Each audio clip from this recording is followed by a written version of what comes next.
rolling right along. Detroit Startup Week, featuring a variety of entrepreneurs who are making it happen, living the dream, one of which is Michael Healander. We've got him on StartupNation and Detroit Startup Week. Michael, good to have you on with us. All right. Thanks a lot for having me. Okay. So, Michael, your company is Airspace Link. There it is right on the T-shirt. Now, that's a smart entrepreneur. Don't miss an opportunity to create a good impression, right? Absolutely. All right. Branding. Branding. There it is. Tell us about Airspace Link. Yeah. So we, as a company, we're about a year and a half old. We are based here in Detroit. We have headquarters here, and we're in our new office. That's cool space. That we signed a lease right before COVID hit. And we're actually setting up, and we had 4 people in on Monday to test it, and we'll be moving into downtown Detroit here. Looks cool. Yeah, so it's a loft, yeah, we have 13 people in the company. We've recently hired, mostly local here in Detroit, or they're moving to Detroit, and hopefully going to pick the city back up after COVID sweeps through here. As a company, we're managing the drones. We call it we're not a drone company necessarily. We're a infrastructure. We support airspace from 400 feet and below, 55-pound drones or less, and that's ultimately building the highways in the sky to start to do simple recreational flights to commercial flights to package delivery and all the other things that you see with advanced air mobility and things like that. So putting in that infrastructure. So 400 feet and below, is that what you said? Yes. Yeah. So 400 feet and above, and a bit of a leading question, but who supports that? That is, well, today everything is the FAA. Exactly. Today everything is the FAA, but the FAA partnered with a few companies. We're one of 6 in the U.S. right now that is authorized to manage or at least authorize drone flights in the U.S. at 400 feet and below. And it's a public-private partnership that we're able to set up with the FAA in order to manage 600 airports. We have 1.7 million drones that are registered. Just like you have a car, you register it, you have to pay. That's how many drones are actually paid and registered with the FAA. And as you can imagine, there's millions more that aren't registered. And over time, those will be getting into our system as well. So let's break this down and make sure we understand what's going on here. So you are, right now, it's kind of the Wild West, right? Anybody can get a drone and fly it. You don't know where it's going to get into danger or become an encumbrance to something else maybe that's going on, or to another drone or whatever it may be, right? So there needs to be rules and regulations, and there needs to be infrastructure supported by some sort of technology to govern and manage all this traffic, I'm sure, which no doubt is going to increase exponentially probably into the future. Right? Do I have that right? Yeah. Yep, absolutely. And so we approach it as a company and to help explain it it's a 3-legged stool. Number 1 was the FAA, and that was us working with them. They put in the rules and regulations, but we create a tool to figure that out. So if I want to fly where I'm sitting right now, I'm in controlled airspace. Well, how high can I fly? What are the rules? And is there a temporary flight restriction? And is there a parade going on? So there's a lot of things that go into that. So our system was approved by the FAA to support all of their rules and then enforce those. So you come to our system, AirHub for pilots, to figure out how to fly within a community, and it will legally allow you to fly. And if you're in controlled airspace and your drone weighs above a half a pound and you're not using a system like this, it is a federal offense. Violation. Fly it. So that's one part of our system. But what is unique to our platform and what we do as a company is that we actually built a similar system for state and local government. So even here in Detroit, Detroit Aerotropolis and the surrounding cities have a portal where they load in what's called ground-based risk. And that is where the schools, the hospitals, the jails, the farmers markets, the parades, the fireworks, the 911 calls is tied into what they call their GIS system. And that data is pulled into the federal system as well. So as a drone pilot, no matter where I go in the US, when I go to create a flight plan, it actually tells me what else is going on, not just in the federal airspace, but what's happening on the ground. And that is a system. It's this new type of infrastructure that cities and transportation departments can can help support the safe integration of drones into your city. And it's one thing to create a system to be able to, well, let me say it this way, to take into account a flight plan of a given drone and then various drones. It's another to track it in real time. Are you guys actually tracking like a flight control system would, at an airport tower, where these drones are in real time at any given time? No, not today. And that is coming, and it is going through regulations right now. And there will be a rule coming out at the end of the year that all manufacturers will have to tie to a system like ours in 2 years from now.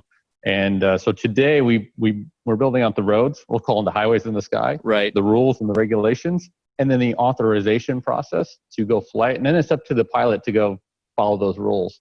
Today, it's hard to understand if they actually went and did that. Right, you wouldn't know. So So our system is architected to then take real-time connection to those drones. And in a couple of years from now, it's called remote ID. So in a few years, the drone won't even be allowed to take off unless it connects to our system. And then it will be able to be live tracked to help enforce. So if there's a drone and it's not in the system, it's probably a bad actor. So this is the flow to start to get a enforcement capability. And is this for any drone over half pound, like personal recreational use and commercial, or only commercial? Yeah, so we're certified to manage recreational and commercial, and so depending on who you are, your rules are slightly different. So you go and select your type of flight. Over time, API will be tied directly into your drones. But today, the FAA is required that you actually see what's going on and see our interface of why you can't fly in a certain place or how high you can fly. Yeah. And our goal as a company wasn't necessarily to do this portion of it, but we need to get those drones under a controlled system before we can start to go towards package delivery and urban air mobility. And if we can't solve the integration of smaller drones, well, the risk of those drones running into, an air taxi is pretty high. So it's really important that we get this right. Right. I would imagine that the commercial drone market in particular is going to explode. I mean, package delivery and other types of transportation and, tell us, where is this market and kind of where's it going, and at what stage of the market development do you think we're in right now? Yeah, so we're at the tipping point right now. The FAA has put in, we were the first phase or second phase for remote ID, but in between there's actually a process going on called Part 135 certification or type certification for the actual hardware. And what that allows us to do is they, like UPS and Amazon Prime Air, they're testing their drones. And what happens is they fly them over so many hours and you get an airworthiness. Well, now, once we know how often that drone crashes, if you want to start to fly through, for example, we're deploying in North Dakota for the entire state. Well, based on how many people you're flying over and the probability of it crashing creates a flight path, and you might have to adjust it based on, hey, is there a lot of people in this area or less people? Right. So it's all coming together in the next year, and this will be starting. You'll start to see drones flying around. I think in 2 years from now, that in some areas, and our goal here is in Michigan to get some package delivery in less than 2 years running in some of the areas. So it's very close, but there's a few more things that have to get passed at the federal level, which we're tied into. So any of those new features and capabilities are actually managed through our platform. So here you are with this really cool company in downtown Detroit. How and why are you in Detroit? How's it relevant to a drone company? Is it, or is it just because you are from here and want to be here and so on? Tell us. Yeah, so I've built several tech companies, geospatial related. I was in California 6 years ago. I moved. I was from Michigan, moved to California. The last company was acquired, so out of Atlanta. So I was like, I better move back to Michigan. It's great schools. Loved bringing up a family here. So I moved back, and I saw what was going on in downtown Detroit. 3 years ago, and I was amazed. And I said, you know what? I think with this next company, we can do it here. And that is where I met with the Detroit Venture partners and Ludlow Ventures. And I just said, hey, I would love to build an office, or I don't want to go out west for VC money and then get sucked out there again. And we made it happen here. And they gave us their initial check, and then we raised $4 million in December. So wow, it ended up going really well here in Detroit. That's great. The $4 million was a second round. So it was interesting. We did TechStars Detroit. We were in that cohort last year from July to October, and then we had a pre-seed round of $1 million, but we were oversubscribed. We had way more investors than we needed, so we just took $1 million and then we just opened it right back up and closed another round within 4 weeks for another $3 million in December. So it set us up really good for this year, especially with everything that happened with COVID and things like that, where we've been able to actually we hired 4 people last month. Allowed us a couple of years of runway, plus we landed some projects to actually grow and hire people here in Detroit. So getting $4 million in venture capital, especially as readily, and I'll say easily, without trivializing it, but as easily as you did, apparently, oversubscribed, people wanting to put more in and so on. What is it about the company that they were so excited about? Why do you think they were so frothy to get into your deal? Yeah, so there's multiple factors. Early days we had to talk about who we were because we were just a PowerPoint. Just 14 months ago, we were just a PowerPoint. Amazing. That was it. And so it was our team. We've been a couple exits and built several. And my team, just so you know, my co-founder and I, and Anna is my wife, but my other co-founder, my CTO, he's been through 5 companies with me and a couple of acquisitions, IP acquisitions, and then 3 other people on my team have been through 3 companies with me. So it's kind of just getting the band back together from the different companies I've had in the past. They had confidence in the founding team.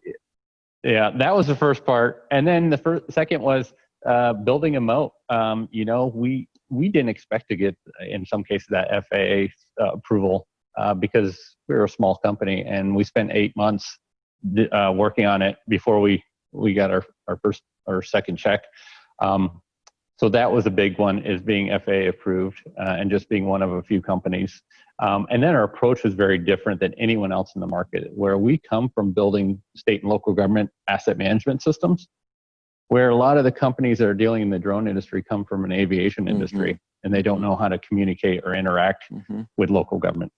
How are they going to react to drones landing in people's backyards? Well, we spent 8 years building permitting systems and transportation management systems. And that's what we did. We replicated what we've done in the past, but for a new type of asset class that integrates with the FAA. So we built a couple moats around us as a company, and it got them excited.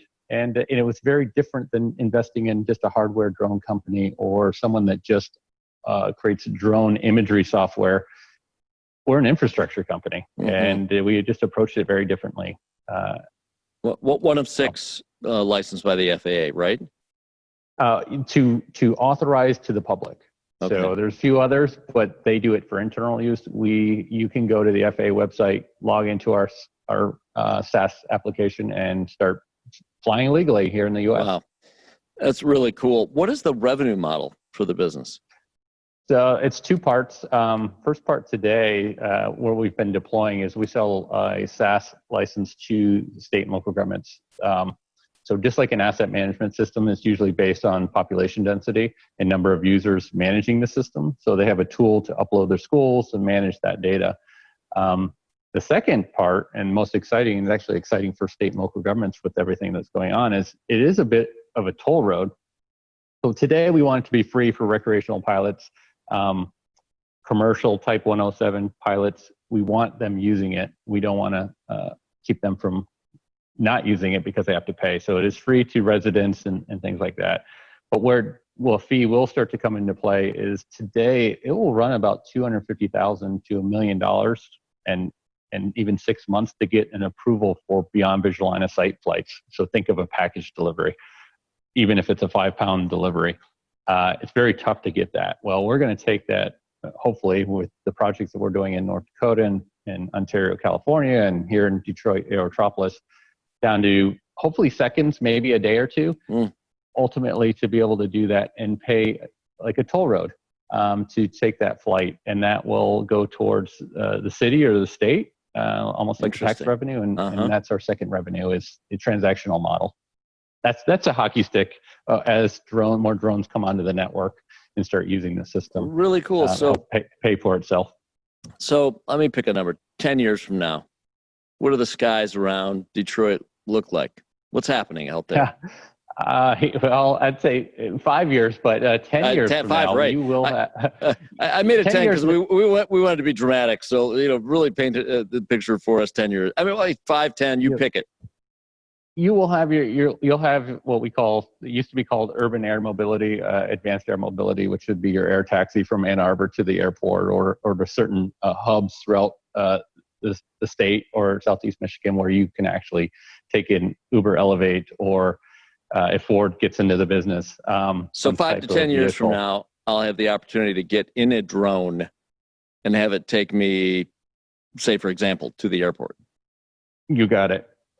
You got it. And so that is the ultimate. In between there, at some point, I'm going to be able to order that prescription from CVS and have it delivered in a few minutes. Those lightweight package deliveries, we see those happening pretty quickly, especially with things going on, COVID test kit drop-offs, blood samples, something little that you need from the store and you don't want to have to drive and go get it. Those are the types of things that you're going to start to see here pretty soon. So I was cooking on the grill the other day, and as dumb as it is, I didn't have any hamburger buns.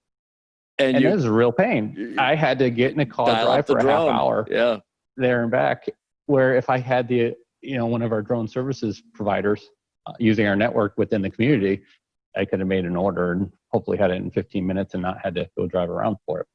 What about, I could understand that the infrastructure is being addressed on the drone delivery side. The companies that'll ultimately be providing that service.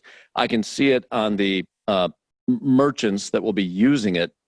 What about on the receiving side, for residences and so on, that'll be actually receiving packages and all of that? I mean, that's going to require some, at least product, right, to ultimately be able to have a package go to a safe place, or is there a designated place, or, thinking through that part of the business, that seems more complex. It is and it isn't. So it depends on the use case. There's about 5 different use cases. There's the very biggest one, easiest or not easiest, is rural package delivery, and that is a company like Zipline. They're taking blood samples or vaccines to people out in the middle of nowhere, and that's just doing a parachute drop into their backyard. They have plenty of acreage. Then you get into like UPS is looking for rural package delivery, but only maybe someone has a 5-mile driveway and they don't want to drive up it twice a day, and they launch a drone from their truck. And that's just going to land it in a designated area that in some cases we're working through is landing location, what qualifies, and then how do they get permitted and assessed so that not just UPS can use it, but so can Uber Eats and we're working through that as well as landing. Then you get fulfillment centers like Amazon, which there's plenty of those here in Michigan. Is, how far out can we get a drone 5 miles out? Well, that starts to get in pretty urban areas. And so we're assessing parcel size, the size of your property. Do you have a landing location in your backyard? And just dropping it off on the property. And then the next level up is actually, there's companies called Airbox that has like a mailbox that opens up and it shuts when the drones come in. And there's a couple companies like that. So there's a different use cases, and then just like an Amazon locker box, there might be a central location for your apartment building that they're just being launched into that one location. So there's these different scenarios, but ultimately we need the roads and the authorization to get to A to B, and then that's the next piece is how are they landing the packages, and there's quite a few solutions out there today. The age of the Jetsons is upon us, right? I mean, it really is the Jetsonian age, and it's very close. it is very close. It's really amazing. Now, there's a lot of cool startups in and around Detroit. I would imagine you're one of the only drone company. I would imagine. Maybe I've got that wrong, but there aren't many of you out there, are there? No. Now there are a couple good ones that are on the manufacturing side, making some drones, whether it be indoor drones, like they make some drones for, doing survey inside of buildings, and then some air taxi drones that are on the manufacturing side, how to build those types of drones that can carry people. So there are a couple here in Detroit, but from a software standpoint, at least the type of thing, there's not many companies out there doing what we're doing today. Do you recall the name of the company doing the indoor surving? I knew you were going to ask me that. I would have to pull it up in my CRM system to see who those guys are. But again, they're indoor, so for us, hey, it's great, but they don't need the authorization and they don't need the network. It's a different thing. So, yeah, they're just a friendly. Where does your company go 5 years from now? What's happening? Let me think about through our phases. So today we're doing, we're putting in the tracks. So we have an internal use case, or our strategy is laying the tracks and then putting trains on the tracks, which are, today we have about 10% of the US in our system. Our goal is to have all of the US. After that, we start, starting this quarter, we actually start to bring drones, services companies into those communities that were deployed. In a lot of the cases, the communities are asking for it. So it's going from, hey, we don't want drones because of privacy and security, to actually, now that we have the system to understand where you can and can't fly and how often flights are happening, we'd like to invite them in to have drone services. So our goal is to have the entire US, and then in a year or two, US will keep us plenty busy. And then we will OEM at some point here, and I don't want to let out when and how, but that will be, we do have a strategy in place to OEM our platform to other countries. Wow. It's exciting. So, you're a bold thinker, a visionary. Do you have a background in aviation, or what do you know about drones? I know you do now, but what was it 14 months ago when it was just a PowerPoint, or 11 months ago?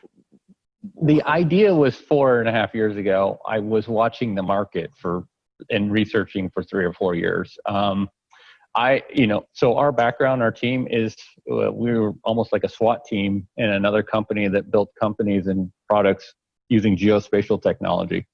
So if I were to tell you, I built a transportation system for managing traffic signs, and then our product was bought out by 3M, and we collected royalties for 5 years, which allowed me to start another company in retail. And that one went really big, and I didn't know anything about retail, but we saw a problem of, how do you get GPS on your phone when you walk inside of a store?